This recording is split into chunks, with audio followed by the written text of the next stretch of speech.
Excella Education Study in USA assured scholarship. Contact 9881 నమస్తే, welcome to iDream. నేను Maheshwari. Social media ప్రభావం ప్రజల మీద ఎంతవరకు పడుతుంది? ట్రోల్స్, మీమ్స్కి గురయ్యి చాలామంది సూసైడ్ చేసుకునే పరిస్థితులు వస్తున్నాయి. నిన్న మొన్న కూడా మనం చూసాము, ఒక అమ్మాయి ఈ ట్రోల్స్కి గురయ్యి తను ఆత్మహత్య చేసుకునే పరిస్థితి వచ్చింది. వాళ్ళ మానసిక పరిస్థితి ఎందుకు అలా తయారవుతుంది? ఈ ట్రోలర్స్కి ఎలాంటి కౌన్సిలింగ్ అవసరం? దీని గురించి చాలా క్లియర్గా తెలియజేసుకుందాం. మనతో పాటు ఉన్నారు ప్రముఖ సైకాలజిస్ట్ ప్రతిమ గారు. వారితో మాట్లాడి. నమస్తే అండి. నమస్కారం ప్రతిమ గారు, మనం ఒక 2 days బ్యాక్ మనం చూసాం ఒక న్యూస్. అదే కాదు, చాలా మంది కూడా ఈ ట్రోల్స్, మీమ్స్ రిసీవ్ చేసుకోలేక సూసైడ్ చేసుకునే పరిస్థితులు వస్తున్నాయి. ఎందుకని వీటిని అంతా సీరియస్గా తీసుకోవాల్సిన అవసరం ఏముంది? సీరియస్గా తీసుకోవాల్సిన అవసరం ఏముంది అని అడిగితే, అంటే నేను వీడియో చేసుకుని నేనేదో పాజిటివ్ ఫీడ్బ్యాక్ ఇస్తారని జనాలు నన్ను కొంచెం అప్రిషియేట్ చేస్తారనో, లేకపోతే నాకు ఒక మంచి ఐడెంటిఫికేషన్ వస్తుందని చెప్పో నేను ఏదో వీడియో చేసి పెట్టుకుంటాను. సో లైక్ చేసేవాళ్ళు చాలామంది ఉంటారు. దాంట్లో వీళ్ళు ట్రోల్స్ కూడా కొంచెం ఏంటంటే అసభ్యంగా కమెంట్ ఇవ్వడం, ఒక హ్యూమిలియేట్ చేస్తున్నట్టు, ఇరిటేట్ చేస్తున్నట్టు, ఫ్రస్ట్రేషన్ తెప్పించేటట్టు కమెంట్స్ ఇవ్వడం.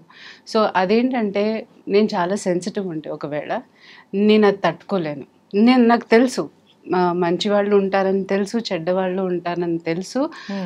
ప్రిపేర్ చేసేంత వరకు నేను ఎంతో ధైర్యం చేసి ఒక వీడియో నేను పెట్టాలి అని అనుకున్నప్పుడు, సో నేను కొంతవరకు ప్రిపేర్ అవ్వగలను. కానీ అక్కడికి వచ్చే కమెంట్ అది నేను తీసుకోలేక, ఆ సెన్సిటివ్, నాకు నిజంగా నేను చాలా సెన్సిటివ్ ఉంటే నేను తీసుకోలేను. డెఫినెట్గా అది నాకు డ్రాబ్యాకే అవుతుంది. సో వాళ్ళు పెట్టినప్పుడు 10 మంది చూస్తారు, 100 మంది చూస్తారు అదే. అండ్ 100 మందిలో ఇప్పుడు ప్రతి ఒక్కళ్ళు వాళ్ళని ఫాలో అవుతూ కావాల్సుకొని ఇంకా రెచ్చగొట్టడానికి ఇంకా కమెంట్స్ ఇస్తూ ఉంటారు. మరి ట్రోల్ చేసే పనే అది. యాక్చువల్గా వేరే వాళ్ళని రెచ్చగొట్టడం, లేకపోతే కాంట్రవర్సీస్లో దింపడం వాళ్ళని. వీళ్ళు ఫ్రస్ట్రేట్ అవుతారే, ఇరిటేట్ అవుతారు. వీళ్ళు ఫ్రస్ట్రేట్ అయ్యి ఇరిటేట్ అయినప్పుడే వాళ్ళకి చాలా ఆనందం వస్తుంది. సో వాళ్ళు చేసే పని అది నాకు నచ్చకపోవచ్చు. కరెక్ట్. సో అది నాకు అవమానం. కరెక్ట్.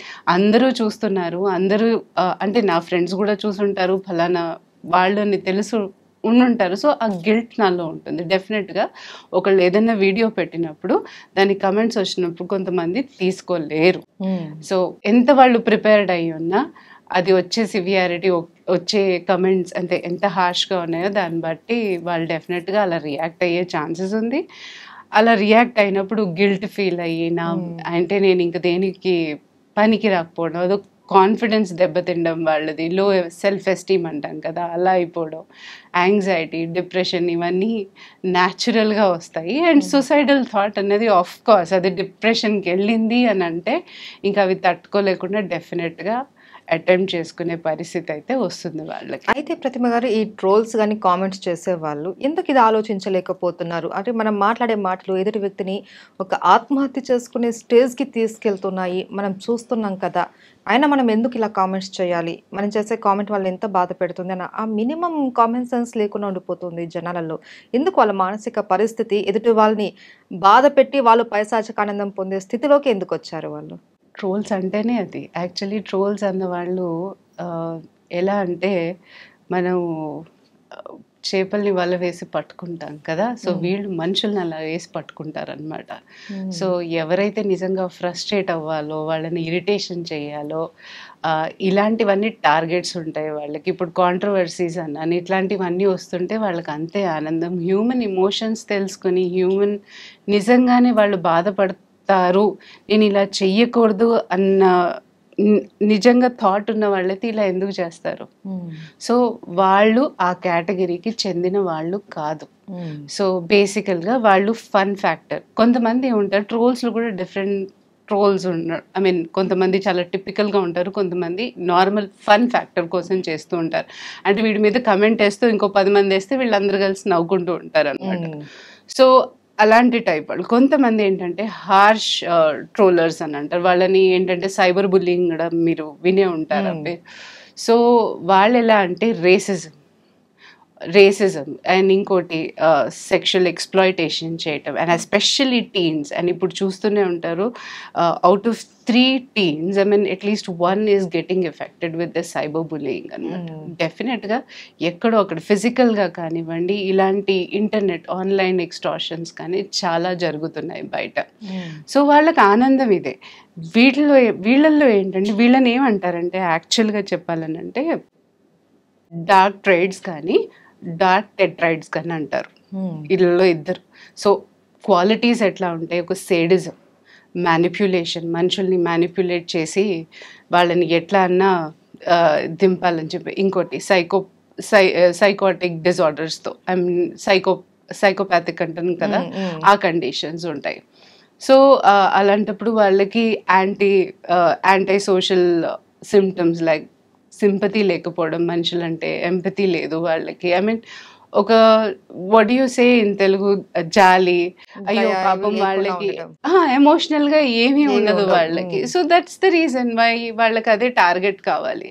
సో దాంట్లో నార్సిసిస్టులు ఉంటారు. అండ్ ఇది చెప్పాలనుకుంటే ఇంకా కొంచెం, I mean it is a personality disorder అనమాట వాళ్ళకి. సో ఇలాంటి లేని వాళ్ళు మోస్ట్ ఆఫ్ దెమ్ అలా ఉండే ఛాన్సెస్ ఉంది ట్రోలర్స్లో. అండ్ కొంతమంది ఏంటంటే ఫన్ ఫ్యాక్టర్, జస్ట్ నవ్వుకోవడానికి ఏదో పెట్టేస్తుండే, అది హార్ష్గా అయి ఉండొచ్చు, హార్ష్గా అవి ఉండకపోవచ్చు, అట్లా. సో డిపెండ్స్ అనమాట. సో దీన్ని బట్టి ఎలాంటి వాళ్ళు ఉంటారు అన్నది మనకు తెలుసు ఈ ఇంటర్నెట్లో. సో ట్రోల్స్ అనేవాళ్ళు నిజంగానే వాళ్ళకి ఏదో ఇంటర్ప్రిటేషన్ ఇవ్వడము కానీ, లైక్ దాని మీద ఏదైనా చర్చ చేయడము అని కాదు ఉద్దేశం అక్కడ. గాసిప్ మాంగర్స్ అని అంటారు.